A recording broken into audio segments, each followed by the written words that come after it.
Hey everyone, back on this channel again. In the previous video, I talked about VTubers doing live NTR broadcasts. After doing some digging, turns out NTR is one of the hottest genres in Japan. So today, let's discuss the popularity of the NTR genre. Let's dive right into it.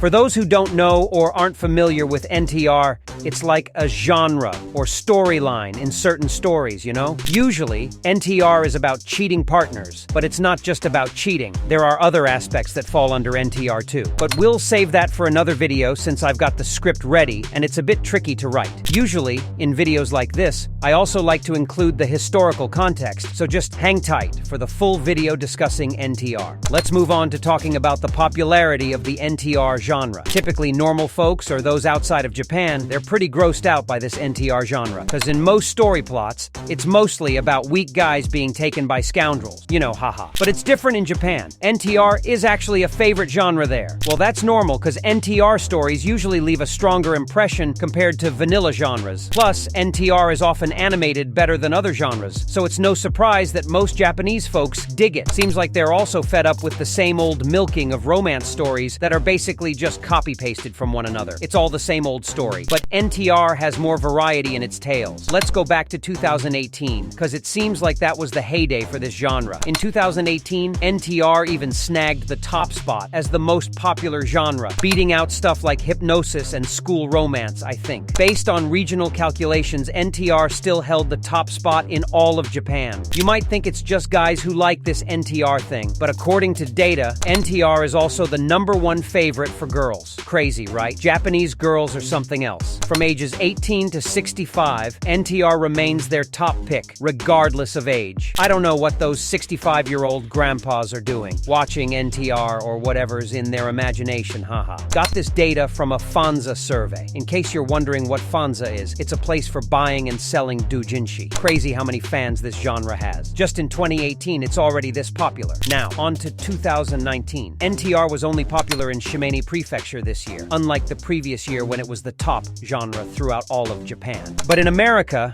NTR is most popular in California. Well, even though the most popular genre all across America is futanari, not NTR. But that's just America, right? Ha ha ha, clear that it's their favorite. Actually, I thought it might be furry instead of futanari, haha. Alright, moving on to 2020. Kamaflow, the Japanese adult manga portal, published stats on the most popular genres in each prefecture in Japan in 2020. For this year, NTR became the favorite genre in 2 prefectures, Yamagata and Niigata. It was even the 3rd favorite genre in Hong Kong in 2020. Now, for 2021, I couldn't find info about this genre. Maybe it lost its popularity, but who knows? Maybe outside Japan, it's still a hit, maybe. But let's just skip that year. Jumping to 2022, the popular genre data from Dulcite still puts NTR in the top spot. Even last week, NTR was still beating manga genres there. Seems like there needs to be a storytelling revolution to avoid NTR dominating, haha. It's crazy if they only make NTR in the future. Just like isekai stories, the market would be flooded. Seeing people liking it, it's normal they'd make more stories like that. Just gotta wait for NTR stories to flood the market. Check out this gacha game as an example. They're throwing an NTR event in the game. Ha ha ha, my first time hearing something like this. The game developer is pretty smart. I mean, they know there's a huge NTR fan base. They're using the NTR formula in their game, haha. Basically, the game sets up a bonus login event, so players are kind of forced to log in every day, or else their in-game characters get hit with NTR. Pretty capitalist move, haha, getting people to play, but sacrificing their characters, haha.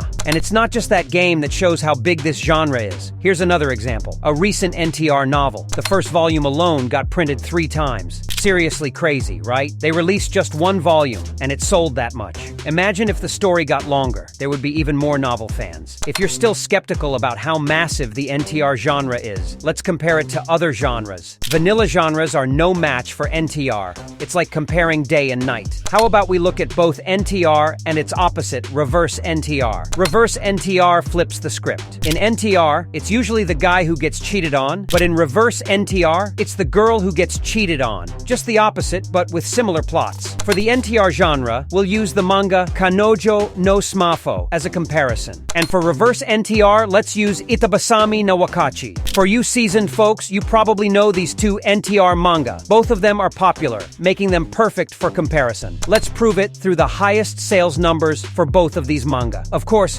the numbers might not be 100% accurate, but it's still a rough gauge. We'll check the sales numbers on Fanza and Dell's site to see who's got more. Let's start with Itabasami no Wakachi. On Dell's site, Vol 1 sold 103 copies, and Vol 2 sold 66 copies. On Fanza, Vol 1 sold 195 copies, and Vol 2 sold 131 copies. Now, for Kanojo smartphone, Vol 1 sold 45,611 copies, and Volume 2 sold 32,348 copies. That should be enough for comparing the sales of these manga. No need for other examples. It's clear how massive the fan base is for the NTR genre. Even though they're both NTR, the difference is evident, especially when compared to vanilla genres, which clearly fall behind. So, don't be surprised if there are more and more NTR genres in the anime manga world. It's selling like crazy in Japan.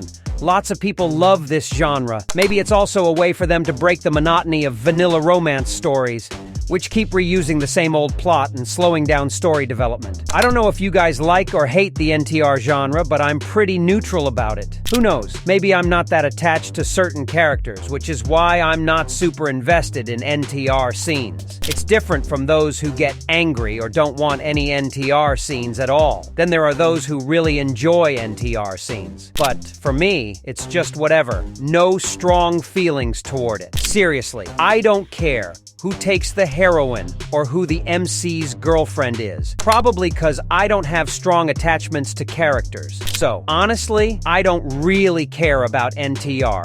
And I don't have a strong opinion about it. Because I don't feel any particular way about this genre. No love or hate. And for those of you who hate or like the NTR genre, just watch cartoons. Don't obsess over who's pairing up with the MC. Just enjoy the story.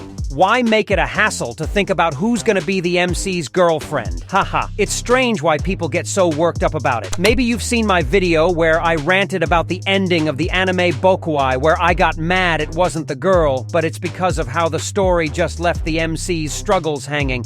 It's not about the girl, I really don't care about that. It's a shame when an anime's story is great, but they make the MC's journey feel wasted, haha. Maybe in my next video, I'll discuss the history of Netorare. Who knew NTR dates back to the samurai era? Haha? Or why NTR guys always seem the same? Curious, right? Well, let's tackle that in the next video. Well, that's probably it for this video. If you enjoyed it, don't forget to hit the subscribe button below. And if you want to request more topics, you can comment below. Thanks to everyone who watched, and sayonara, everyone.